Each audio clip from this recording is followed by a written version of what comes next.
Rise Ashen, welcome to the podcast. Hey, thanks for having me, Julie. It's a real pleasure. Funnily enough, so I'm based out of Ottawa. You're in Ottawa as well. And the majority of my guests are actually international usually. So it's kind of nice to have, an Ottawan for a change. Nice to be here. And whenever somebody's from Ottawa and we don't know them, we go, "Hey, I can't believe I don't know." But there are a million people live in this city, so odds are you Exactly. probably don't know everybody. And for the Americans who are listening, Ottawa is the capital city of Canada. So while we're not the biggest city, it's still a million people, like And Rise just said. and growing too. Exactly. So Rise Ashen, you are a musician, a DJ, a producer, a dancer, a movement artist. Anything else you need me to add to that list? Oh, dad, cook, driver. Right, right. All the domestic stuff on top of that. And you've been, I guess, performing for most of your life, haven't you? I have, yeah. It's been a journey of performing and learning about art, and it's been wonderful. Yeah, and you're originally from Montreal? I am, yeah. I was born and spent the first few years in Montreal. My dad was a civil servant, and we traveled around a little bit, went to Europe, and came to Ottawa when I was about 14 with my family. Okay, so the thing is, we're going to put a link to a YouTube video that you sent me. That YouTube video has a really good overview of your biography, how you came to be as a musician and an artist. So I'm going to implore everybody who's listening to watch that video and then return to this podcast because I really want to start off with what really amazes me about musicians in Canada is the tenacity to survive in Canada. You know what I mean? Like it is a bit of a journey. So I'm really curious to know. It seems to me that you just met a lot of really cool people along the way that shaped your career, right?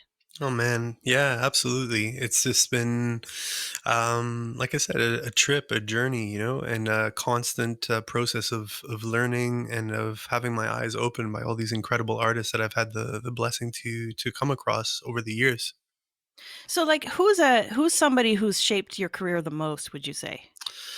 Oh, I would say, I mean, you're talking about American listeners. Some of the American artists that I've gotten to work with and collaborate and study from as well, particularly in the house dance scene in New York City. A lot of the older dancers, I'm thinking of in particular people like Bravo, Brahms LaFortune, and Archie Burnett in Brooklyn, some of the old school house dancers. I mean, they've really shaped my whole way of thinking about art. But equally, a lot of the young artists that I've met as well, people from here, people in Europe, and I just think artists, it's amazing what we do. It's amazing what they do, and each artist as they're going along, they're kind of figuring out the code. Kind of figuring out how they're going to express themselves, how they're going to relate to the world, and how they're going to contribute to the world. And it's an amazing thing to be exposed to all their different ways of thinking. There's really no rules involved. Each artist chooses their own path and kind of crafts their identity, and it's amazing. I like how you described it as figuring out the code. I'm curious to know at what point in your life did you feel like you had figured it out? I still really don't feel like I've figured it out, honestly, Julie. But I would say in the last 10 years, certainly a lot more, the direction has become a lot more, I would say, consistent and more honed, put it that way. Like the target is in view, so, for one of the disciplines, like I was just out skateboarding earlier, and it's something that I dabbled in my whole life. You were mentioning BMXing earlier, and, just I think it's important to throw yourself into other pursuits as well and just keep an open mind and keep, you know, just keep exploring. But certainly for music and production of music in the last 10 years, I think, I'm finally making the music, put it this way, I'm making the music that I dreamt of music when I was, dreamt of making when I was 14. And I remember distinctly, hearing some great artists when I was 14, 15 and going like, wow, wouldn't it be amazing if I could do that?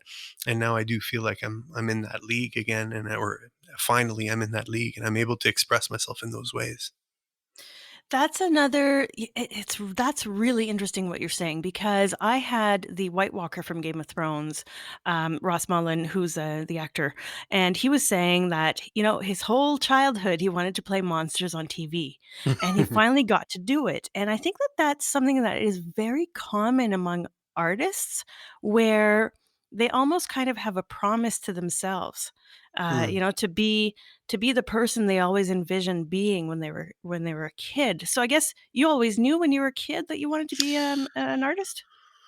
Yeah, I don't know that it was that, I don't know that it was that formalized in my mind, but one thing for sure is I knew I wanted to make the art. Like, I loved it. I loved consuming it. I loved watching it. I forget whose quote it is, but I heard once that, artists, when we're starting out, we have great taste, but then it takes a while for our aptitudes to catch up to our taste, right? And so we know we have this instinctive almost, connection to the art, and it speaks to us in a very profound way, even though we don't understand really the whole scope of what's happening. I remember with dance, I remember watching dancers and just marveling and just going into this zone of, like, just zoning out completely. And it still happens to me, but it happens less now.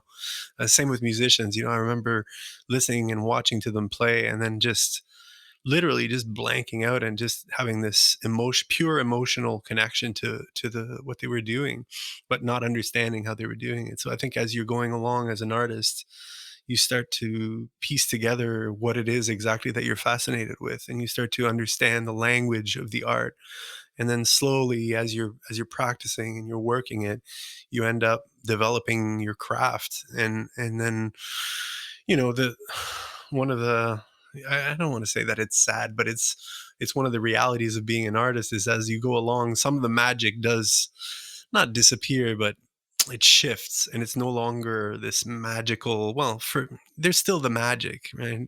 And the magic happens sometimes, but it's no longer this mystical, instantaneously mystical always experience. When you listen to something or when you see something, you kind of understand what goes into it a lot more. And so the relationship that you have to the art changes. Right. So I'm just to kind of tell people a little bit more about you and your style. Do you have like a specific? Is there like what's the best way to describe the kind of music that you make? Is it house? Is it techno? Like what? How do we call it? Well, lately I've just been saying futuristic music, because I think, that's kind of a catch-all way that I can express kind of where it's coming from. But certainly, house music is a huge influence, and a lot of the music that I make could be qualified as house music. Instrumental hip hop, a lot of it in the down tempo and the lower tempo ranges. But the music that I really am fascinated with, and the thing I've been chasing the most, is the intersection of traditional music and futuristic music. So music that draws upon traditions. And I'd say the biggest influence, and the thing that I've learned the most from and that I pursue the most, is the music of the African diaspora. So all of the different genres and subgenres, and different variations of things that came out of the experience of basically the African diaspora. So, in each country, where that African music was exported, along with the diaspora, there were influences and things that changed the music, and it created this enormous variety of music around the world. And so that's definitely the music that I've learned the most from. But at the same time, in the last 10 years, I've collaborated with a lot of indigenous artists. And so I think, it's shifted a lot and changed. And the music that really, really gets me going the most is where there are ancient traditions of music that are blended with contemporary technologies. So, and hip hop was that. And, when it started in the late 70s, early 80s, it was the influence of, basically, American funk, which is itself, already a mutated version of, African music, essentially. And then, that blended with European electronic music, created this whole new thing. And so, yeah, it's that blend of styles and genres and technologies that just creates this new, ever changing, movement. And at every generation, the musicians are adding to it, and they're growing. But it's always with an ear to the past as well, because I think that's the beautiful thing about music is it's constantly changing and it's constantly reinventing itself, and every artist always wants to be the freshest kid, they always want to have, they want to bring their special sauce to the mix, and so, it's this amazing, constantly shifting thing. So yeah, it's kind of hard to say, well, I make EDM, but Right, it's right. it, some people, like, if you don't know EDM, then maybe that's what it's going to sound like to you. But if you're really, really steeped in it, then it's kind of global grooves is what some people call it, or depending on what the tempo is of the song. Sometimes it sounds like drum and bass, sometimes it sounds like house, sometimes it sounds like instrumental hip hop, and then I've worked with lots of hip hop artists as well, so then it sounds definitely like 100% hip hop. Right. It's funny that you talked about the origins of hip hop. I remember back in, I think it must have been in the late '80s, listening to Grandmaster Flash. Back in Hmm. the day, like this little white girl in Sudbury who was like listening to all this, like this kind of like record scratching new sound that I Yeah. never heard before. This wasn't rock and roll. This No, was it was something mind blowing. else. Yeah, it It was was mind mind blowing, right? blowing. Yeah. It was. It Man, was it was incredible. amazing. And New York is just this incredible place. And to me, like, I mean, I went there in the late '80s on a school trip, and I remember going to record stores and just being like, "Oh my god," just the variety and the madness of all the new things. And then I remember guys selling their tapes, and I was just buying everything. Just spent all my money on the first day. Like, I just bought everything, any tape, any record, anything I could find that I didn't know, I would just buy it. And I was just flabbergasted by the amount of culture that was coming out of that place. And then about 2007, my partner Tangent and I got together and we started going down there. No, it would have been 2004, sorry. And we started going down there, and then we started meeting a lot of the teachers. Like, we would just go to Broadway dance studios, or Perry Dance, or PMT, a lot of the more commercial dance studios, but they all have a wing of, like, the urban music wing, where they have the real teachers that are teaching the real stuff. And we would just be talking to these people, and then just starting to scratch the surface of the history of dance culture in New York. And it's just so deep, and it's absolutely amazing, the influence that New York City has had on the world. And it's every single city in the world, from China, India, all across Africa, everywhere. Everybody knows New York City music. Absolutely, and is there a reason why you never moved to New York City? Well, I mean, you have to be an American or have some sort of card to get across there. And I mean, it's a different world. Like, American society is completely different from here. I mean, it's not completely different, but it's fundamentally different in many different ways. And so, I don't know. The idea never really dawned on me. Honestly, I think maybe I'll look into it. But it was No. always a place that you went back to, I guess, for Oh, for reference sure. and for learning Oh, and all yeah. that. But I gotta say, I mean, I feel so on edge the minute I cross the border. Like, it's just a different place. I'm very keenly aware of all the differences. And I mean, we used to, before the pandemic, go pretty consistently. And my partner's parents, father now actually lives in Washington D.C. So I spent some time there. I've trained at the American Parkour Academy in Washington D.C., which is a beautiful, well, it was a beautiful place. Um, but yeah, I think he's closed now. Mark has closed it down after the pandemic. Just it wasn't working out. But so going there has always been an amazing thing. But I mean, I feel like you know I'm on edge the entire time. From the time you cross the border, it's just you really feel foreign. I mean, I really feel foreign. I know some people feel at home there, but some Canadians feel at home in the States. But I just, it's a very intense cultural experience for me. I don't know. I think it would take me 20 years to be able to relax down there.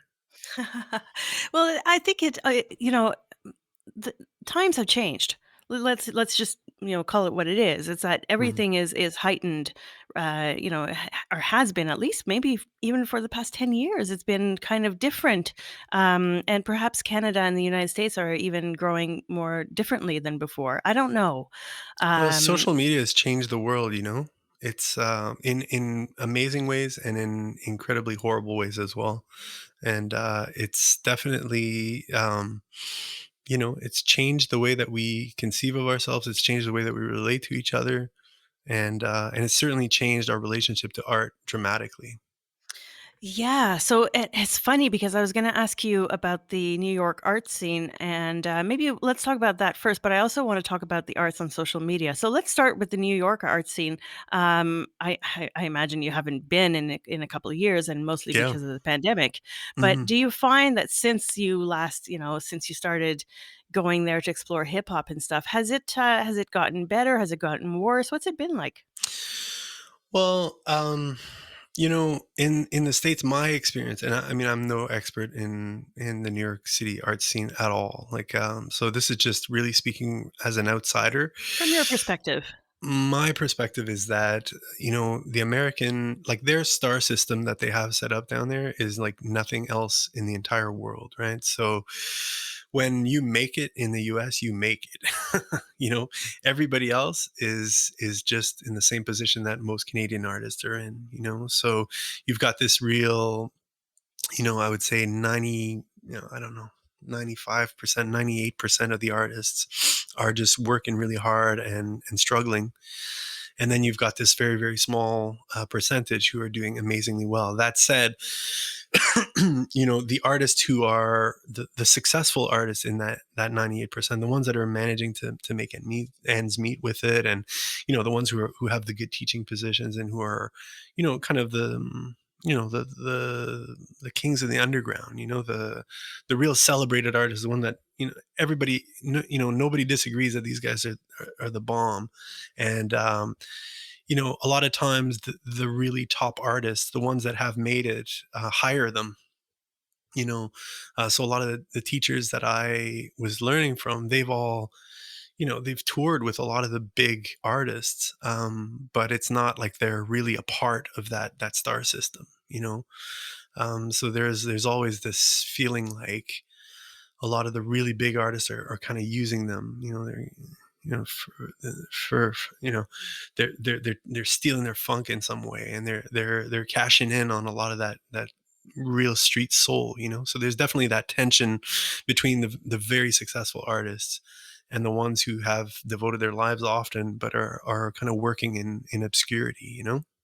And there's definitely a sense that people go to New York to learn, and I think a lot of my teachers, um, you know, they have some great relations. I hope they have that relationship with us, where like we've been trying to bring them up here as much as we can, and budgets are obviously always an issue. So, but when we do manage to bring them up, they're always so happy to be able to share, and they're happy that we're spreading their gospel of their way of seeing art. But in a lot of ways, I think often people go to New York, take one class, and then they'll go back to Tokyo or Paris or Lisbon or wherever they're going back to, and then they'll start teaching it. And I know that burns a lot of them up for sure. It's really fascinating that, you brought up the star system in New York because I lived in Montreal for 3 years, and, I, was very much aware of the Quebec star system.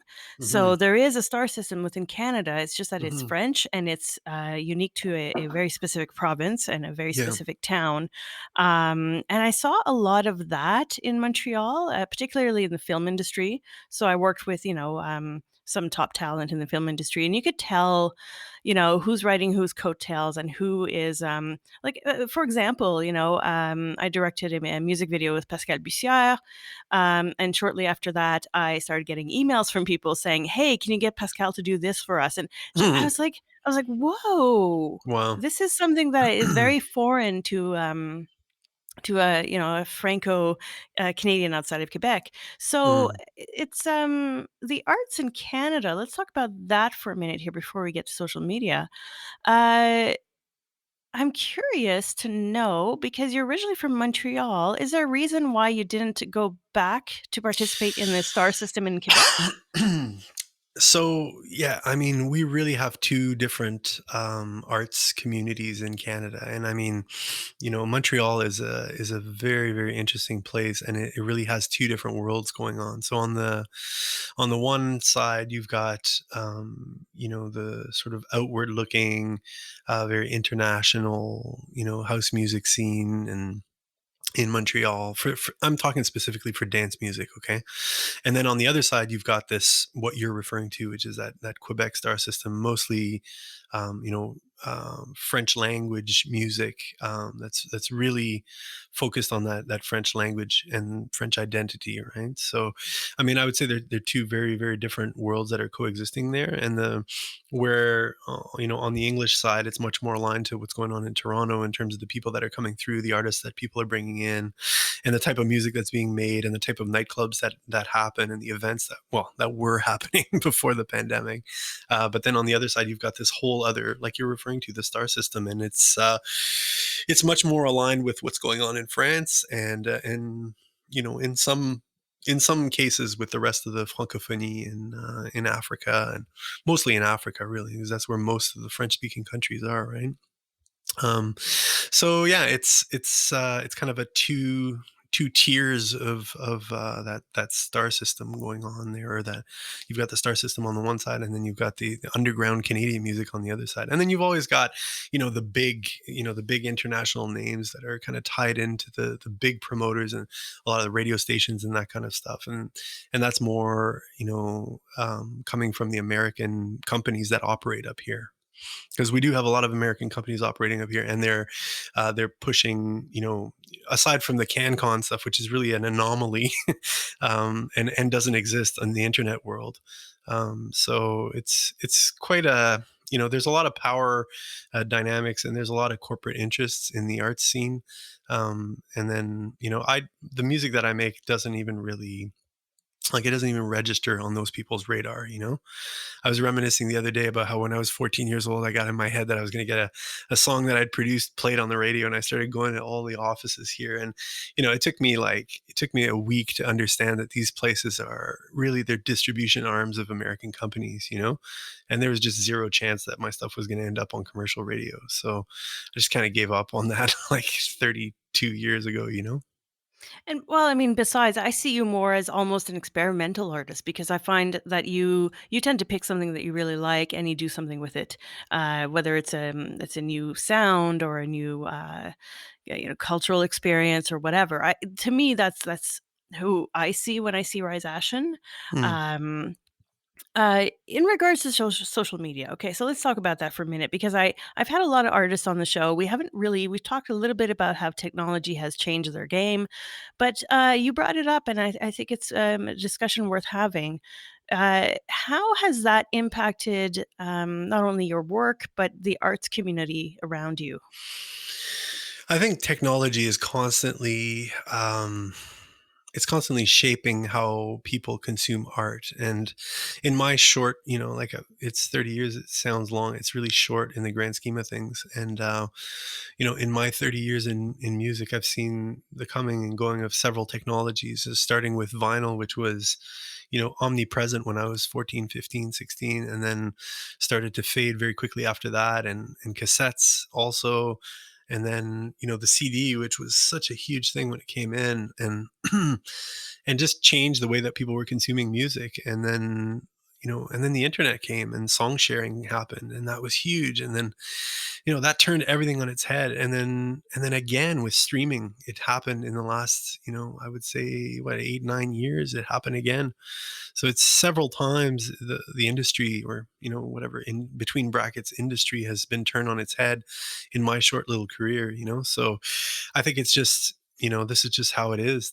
We're living in times when the technology is fundamentally changing the fabric of our society, and the way that people consume art is just one of those things. But certainly as an artist, you feel buffeted by the winds of change constantly. And as it's going along, I mean, when vinyl was king, we were pressing vinyl and going to Toronto and going to Montreal and selling it in the stores, and it was exciting, and it was a viable business. Like, we were actually we would come up with these little underground records, and we were able to make them, successful to a certain extent, to the extent that we could keep doing it, and keep, paying our expenses and paying ourselves a bit. And it was an exciting thing to be doing. And then when CDs started, and then CDs were a viable thing, and then we were printing CDs, and then we were selling them at shows, and we were making money with it, and it was feeding the whole machine. We weren't getting rich off of it, but it was enough that it was keeping us going. And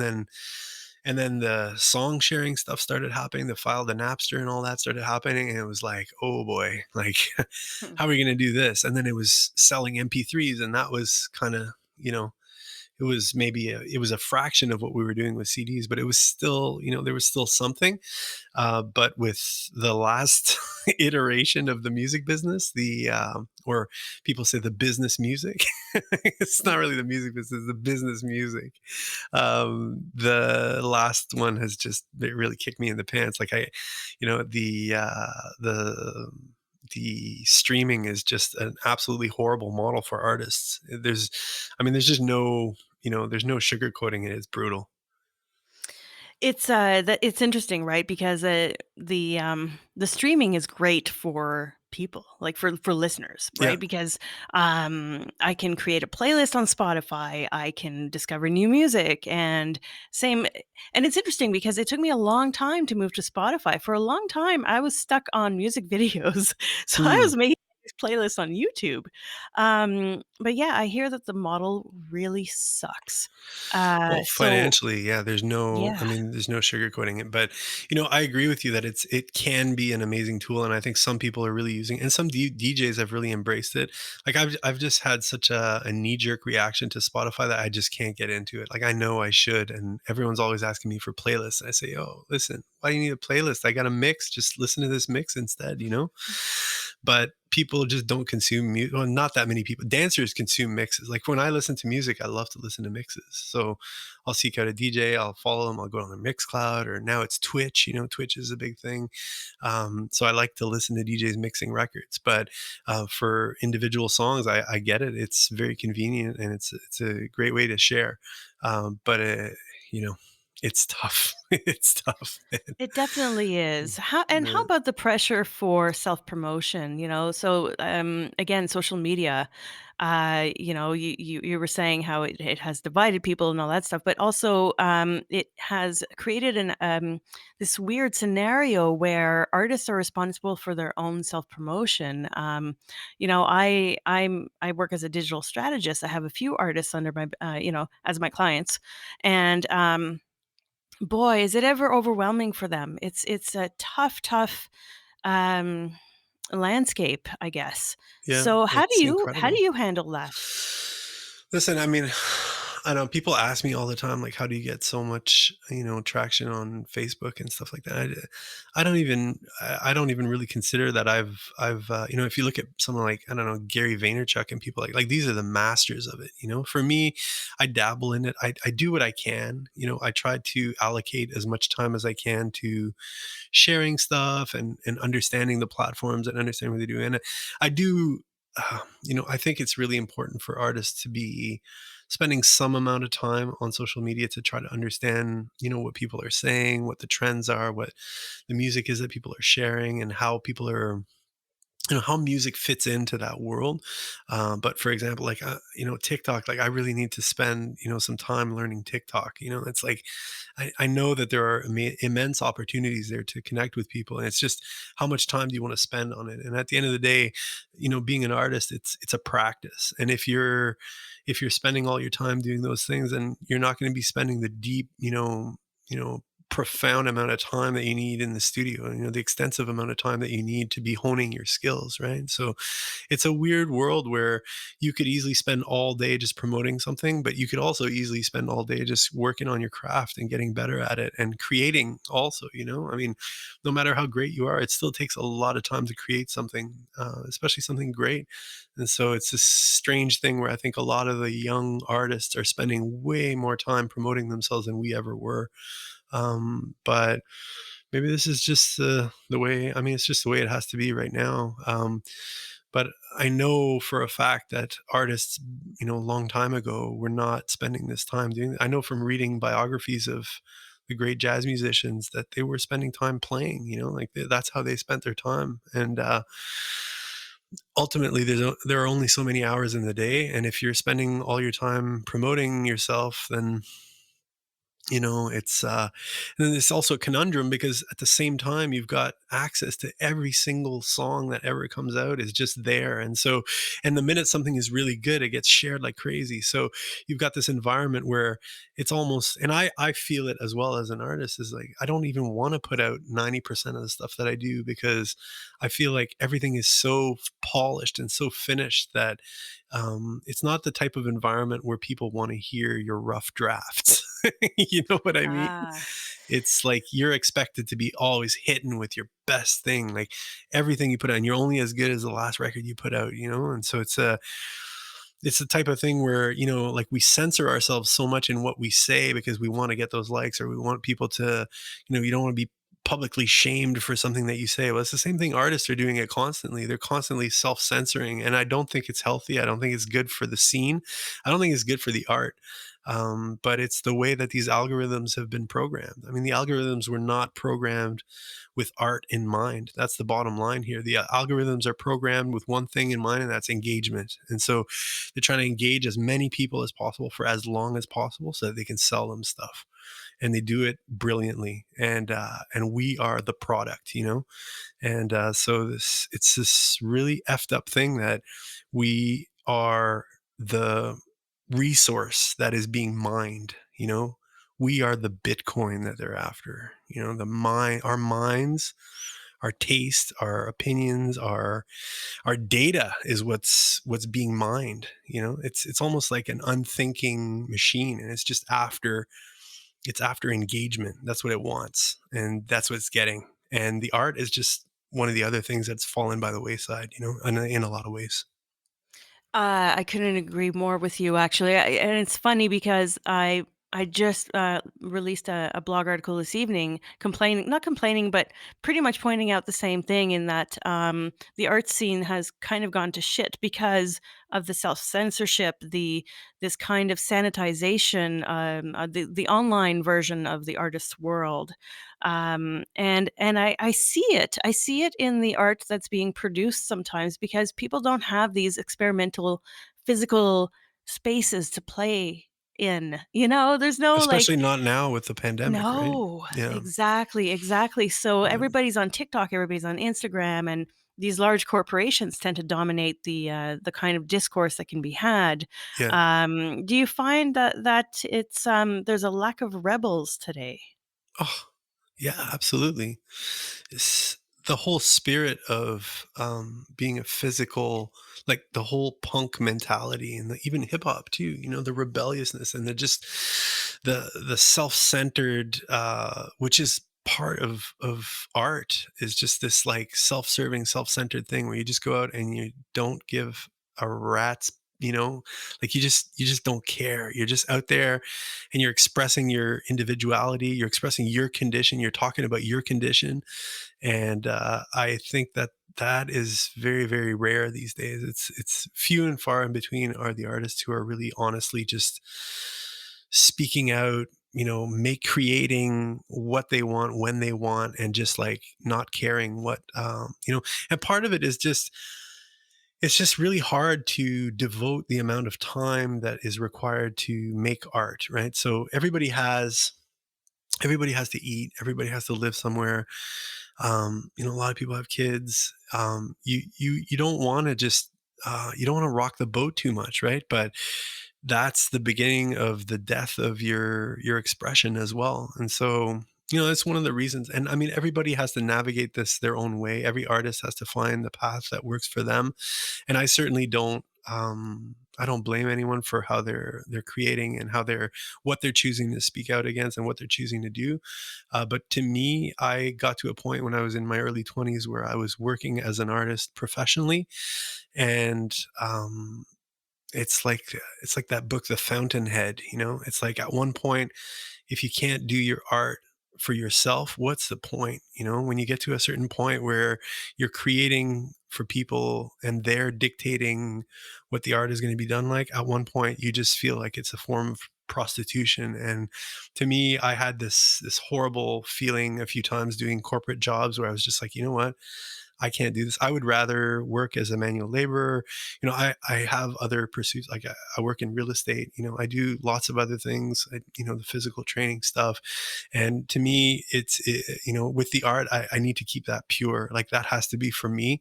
There's it doesn't matter how much money I'm making with it. I would rather just not make any money with it at all and be able to really keep that pure for myself. That's just my personal, I understand, people need to do what they need to do, and blessings to them. But for me, it's like nobody can tell me what to do with my music. Like I need to do it for myself. And if it's, if I can't get paid for it, then that's fine. I'll just do it for myself. But it's like, where do you draw the line? You have to make a living, you have to work, and you have to contribute and you have to be useful to other people. But there's, okay, one of my mentors is Archie Burnett, the dancer in Brooklyn. And I interviewed him for my podcast called Gone Monk. And in it, he said, you have to make time for your inner child. Every day you have to make time for your inner child. So I think a lot of times when artists are pursuing their art, that's what they're trying to do. They're trying to make time to honestly express themselves the way that a kid does, the way that with a spontaneous relationship that you have with the world around you. And it's this spontaneous expression, an honest expression, right? And if even your art can't be that, if you're going after likes and, and you're worried about who's gonna laugh at you or shame you or give you a thumbs down on YouTube or whatever, it's like, that's just not going to go well. You're layering stress upon stress upon stress and expectations upon expectations, and that's just not how art works. Like art has to be an honest expression of your feelings, and the minute that you're not being true to it, in my experience, for me, it becomes a hell. It's like a living hell. So you gotta, like Sidney Beckett said, you gotta treat it gentle. Music is a thing that you gotta treat gentle, and it's you can't corrupt it. If you corrupt it, it just punishes you. That's, those are some very wise words. It's a lot to unpack because it made me think. I was thinking visually when you were speaking. Of course, I'm more of a visual artist, but I was thinking about, the days of finding, artists, like you said, who are just playing and getting popular by playing in the clubs. That's almost disappearing because I think there's an online world that is kind of taking over real life, in a way. And I think hopefully after this pandemic, one of the things I'd really love to do is go visit New York, go visit Berlin and Lisbon and all these places, and go into the clubs and see what's actually being done there, because I think that that's really the best key into seeing like what's the new art that's being produced that isn't sanitized and like friendly to the web. Yeah. Yeah. I mean, graffiti, like when you go into a new city, like, yeah, it's in those underground clubs. It's at 1, 2 in the morning when you're out and you're seeing what people are doing. That's the pulse, and you get it. You can feel it. And it's been like, it's kind of a ghost town, even during the day downtown in Ottawa. Have you been Oh downtown at God, at I live 9:30 in the downtown. morning on a Monday? you Yeah, know? I live downtown. I know It's what this is like. it's shocking, right? Like so I did an interview recently for CBC and they're asking me about my opinions on the local art scene right now. And I was like, look, it's an apocalypse. Like it's literally been an apocalypse for the arts. And, my personal, I don't know. Hey, maybe it's going to be like that movie Pandemic, I think it was called, where everything just all of a sudden stops and the vaccine comes out and everybody's just, everyone's cured and everything's great and all the masks come off. But I kind of have a sneaking suspicion that that's not what's going to happen. Ah, So, what do you think is gonna happen? Well, I think, it's going to be like the flu. It's like it's constantly mutating. It's already, there's tons of variants, and I think it's just going to be with us forever. I don't think it's going away. So part of me thinks it's just going to be like the flu. Yeah, Hopefully it's definitely gonna stick around. yeah, I don't see it disappearing. But I don't think the restrictions are gonna stick around. I'm curious to know what would be an ideal scenario for you. Let's say things were to open up again. What would be? I'll tell you right now. Here's one thing I'd like to see locally here in Ottawa is more creative spaces, as in empty spaces for people to just jam. But I'm curious to know from your perspective in the music world, what would be an ideal scenario to kind of kickstart music in Ottawa, but also in Canada. Well, I mean, look, the scene was incredible up until this thing started. The amount of jams and parties and things that were happening in Ottawa, it was absolutely incredible. And I mean, every week there were two, three, four, five events. I mean, it was really a thriving music scene, and not that everyone was making livings out of it, but there was the music happening, and there were a ton of venues where stuff was happening. So I think even if we could come back to even a half of what was happening, it would be just absolutely magical. Um, I know a lot of people have gotten other jobs and switched their a lot of professional DJs, a lot of people who were making a living out of it have just had to face the reality that this is just not happening right now. So they've gone on, they've gone back to school, they've changed their plans, and that's something that happens on a regular basis with art in general. Like a lot of people, they'll do it full time in their 20s, and then life happens and responsibilities grow, and then they find other ways to make a living. So it's constantly happening anyway. But I would say that never experienced. Well, I don't think any of us have ever experienced anything like this. So it's interesting. I mean, I think a lot of the people that are still creating are the ones who had found an equilibrium in their life where they were able to make the art and also have a day job. So balancing, the different sides of it, which is really demanding. It's not for everybody, and but I kind of feel like it's going back to more of that old school, thing where, if you look at a lot of the traditional societies, from Africa to all over the indigenous Americas, everybody was an artist in some way. Everyone had, music as part of their life. Everyone had these cultural practices. And I kind of feel like this is forcing us to get back to something that's been, more like how humans have always done it. That is that you plow your field, you take care of your kids, and you also, you make music and celebrate once in a while. And so I don't know, maybe this is more normal. Oh, maybe. I'm really curious. We have about 15 minutes left. You are a three-time Juno nominee. Now, Yeah, for the that's like the for Grammys in I was just Canada. about to say, for our international listeners, the Junos here in Canada are like the Grammy Awards in the United States. So that's a pretty good that's a pretty good run. But I'm curious to know, have you ever suffered from imposter syndrome? All the time. I mean, and I think every artist does. And I think it gets back to what I was mentioning earlier, where, we have this really good taste naturally as artists. We start out really young with this really good taste, but we're not able to express it. And then as we go along, we learn and we figure out how to do it.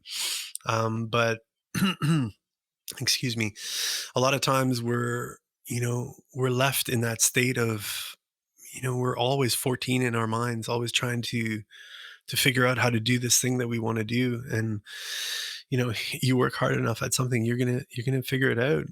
But in our minds, we're still in that mindset of the beginner's mind. And so in a lot of ways, I think it's really healthy. I don't think I think it's kind of instead of fighting it, sometimes I think it's good to acknowledge it and to just to try to delve deep into it and understand it. But at the same time, you have to realize, you have to appreciate how much you've done. And, it's helpful. Even what you're doing now helps me because, you're acknowledging this path that I've taken, and you're validating my choices in life. You know what I mean? By giving me your attention and by sharing me with your listeners. So I think as artists, we really appreciate when somebody's willing to listen to what we've done, or to grant us some of their attention, you know? So I appreciate you. Thank you. Oh, hey, I mean, it's funny because I was actually you can't see me because we don't have our video on right now, but I was actually nodding the whole time you were saying that because I can totally relate, as an artist that it's so nice to just, to have somebody kind of welcome our voice, Yeah. whether you're a musician or a visual artist or, a writer. It's always nice to be invited and not have to beg, you know? Yeah. That's Yeah. it's a nice change. It Um, is. And it's such like, the social media has made that part a lot harder because there's a story. I've been telling this story a lot. So one of the incredible artists, another American artist that I've had the blessing to work with, is Kahil of the Chicago Ethnic Heritage Ensemble. And he was the drummer for Nina Simone when he was 1920, moved to Switzerland and France with her, and followed her, and they toured with her. I mean, this guy is just an incredible musician. Like when he plays, I don't know, it's hard to describe. If you ever get a chance to hear him, you should. will He's do. just he's amazing. And so, I follow. Obviously, I'm friends with him on Facebook, and I devour anything that he posts because it's always super profound and beautiful, and he's always sharing this his artistry and his craft that he's honed for the past 40 years. And it was a couple of Februarys ago, and he posted, "Today marks the 30th year that I've been touring with my band." you know? And I was just like, wow, 30 years. And the very next post after was like, I think it was one of my other friends that posted like, "Oh, my feet are sore." It was like, oh my God. Like the juxtaposition of these two things, right? So, like, what you're talking about, where we have to constantly be hyping ourselves up and constantly screaming, like, how can you compete if you have 4,000 friends? I mean, how can you compete with 4,000 people with sore feet? And can you can I get a recommendation for the best, I don't know, whatever thing, and it's just like, oh, by the way, today it's 30 years that I've been doing this. I've been touring the world with my band, and it's all on equal footing, right? Like, there's no hierarchy, there's no prioritizing. Like, oh my God, that's an incredible accomplishment. 30 years of touring with a band, So yeah, Yeah, it's a funny world we're living in. it's very weird. I mean, some would argue it has democratized it. I Yeah, mean, in a way that, if you can actually game the system. But nowadays, I mean, now it's pay to play. Now you have to buy advertising to really stand out. So that really answers your question, yeah, which is if you want to stand out, you got to pay for it. Uh, yeah. that's the new way of doing things. I'm curious to know because you are a father. I'm curious to know, your, I guess, are you 2 married? Do you and your partner, or Well, we're walking the path of life together. okay, so spouses is the correct way I A can say it? I'd say Partner? partner. A Okay. spouse feels weird. Wife definitely Alright. feels like some kind of like 1800s, like she's my chattel or something. Then I hate that. So I really have been trying for years to not use those types of words. But we're Okay. partners. We're in it to win it. All right. It's Yeah. Well, I wanted to bring this up because your partner is also very artistic. She's also a dancer, Mhm, a performer. I think a huge influence, and you guys would mhm, just work well together. You can tell that the bond is there. mm. And then now you have children, and I'm curious to know, like, if the kids decide that they want to do art. Is that something that you'd be happy to kind of, push them into that direction? Yeah, I mean, they're already doing art, so I mean, it's great. But I think they're gonna get like, it's like they're gonna get a real dose of reality from us, because we both we both had and have aspirations to do art every day forever, and I think they're gonna get a very specific push from us, which is going to be, yeah, do art, do it right now, do it every day, forever, but also learn to contribute in other ways because pandemics happen, Mm. and it's like make sure you're able to contribute to society in other ways because art is has a place in the world, but it's certainly not the be all and end all of everything. And I think it's really detrimental that we have this obsession with making money out of art. It's I've suffered so much from this my whole life, and it's been this whole it's like an obsession that we have of like, oh, when I'm gonna make it, I'm gonna be able to live off my art. And hey, man, great. I mean, but you're still gonna need to brush your teeth. you're still gonna need to you're still gonna need to work out. You're still gonna need to drive. You're still gonna need to do all these other things. So why even go down this road of trying to tell yourself you're just gonna do that? You're not just gonna do that. You're gonna be a parent. You're gonna be, like I said, a driver. The amount of driving you got to do in North America is crazy.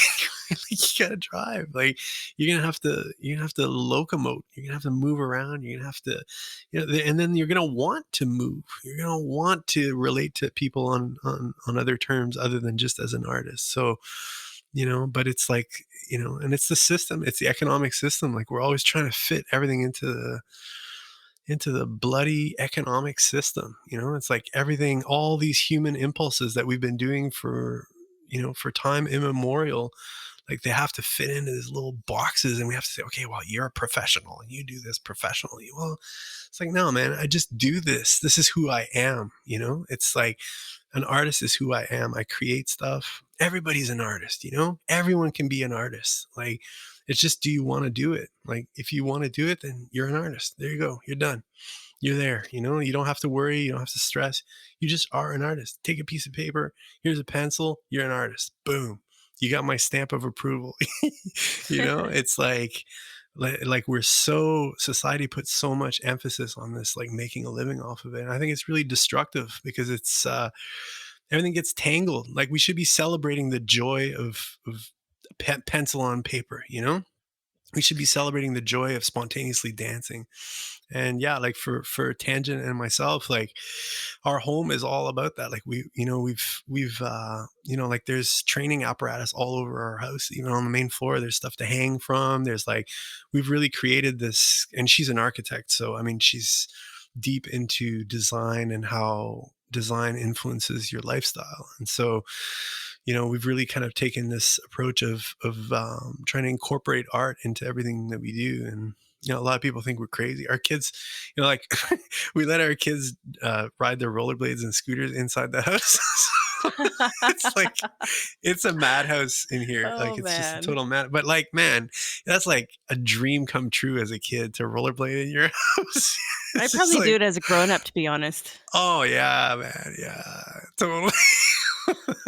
So I don't know, man. Just like creating, it's the ultimate human impulse. So I think I'm definitely just going to encourage them to pursue art and I do. I mean, I just try to do it with them. Actually, is like what I try to do and jam with them musically and also just visually, like draw with them and just like try to relate to them on their level, where they're at with their process. So. We have about 5 minutes left. I'm really curious to know who are there any other artists that you've been eager to work with? Are there any other styles that you've been kind of, really curious about? What's next on the agenda? Um, well, it's funny through the making videos has been really a lot of fun, and I've been really enjoying, like you mentioned, my little life story there that I created, and I don't know, I'm really drawn to the more mixed medium, like involving video and particularly like the storytelling aspect of video. I've made so many music videos over the years, and it's always been, they're really music videos trying to convey more of a groove and a sense of the vibe and you know the art that the music is, and trying to come up with visual representations of what the music is. But lately I've been I've been trying to embrace the narrative, and I kind of feel like that's been missing from my work anyway. And so I've been trying to learn about that. But I don't know. I've been, roller skating and, riding a skateboard, and just like everything is, when you start to understand how to create art, I think anything that you put your mind to, you can do it in that, with that methodology. And so I don't know, it's just super exciting. I talk about my mom all the time because she's 73, and she's just she's a lifelong learner. She's constantly picking up new things, and she's been studying Mandarin Chinese for about, I don't know, it's 20 years now. And when I was in my 20s, I met a kung fu teacher, and I brought her with me, and he taught her Tai Chi. And so she's been practicing that for the last 20 years. She got a black belt in Aikido a couple of years ago, and she's something else, man. She's a force of nature. Lately, she's been drawing, and I've been watching her draw and learn to draw. And so I don't know. I think it's important to always be challenging yourself, and creating those new neural networks, and building synapses as you get older, because it's just it doesn't need to slow down, man. Positive aging, hashtag positive aging all the way. Well, it sounds to me like this is probably in the genes in terms of,